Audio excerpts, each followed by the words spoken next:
колку во проценти ќе значи тоа, бидејќи имаше конфузија колка во зголемување на платите ќе добијат културните работници, а веројатно имало, барем така велат вработените во културата, конфузија и кај самите институции кои треба да исплатат после добиеното упатство кое сте го испратиле денес. Има конфузија од претходно. Сега нема конфузија. Сега конечно седнавме сите.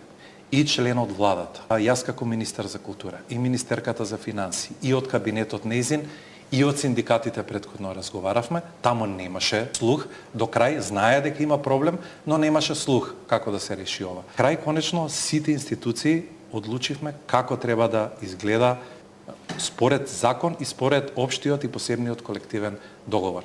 Процентуално секој вработен во институцијата од културата ќе си добие посебно решение за работа, кај што ќе му биде пресметан процентот кој што ќе го добие.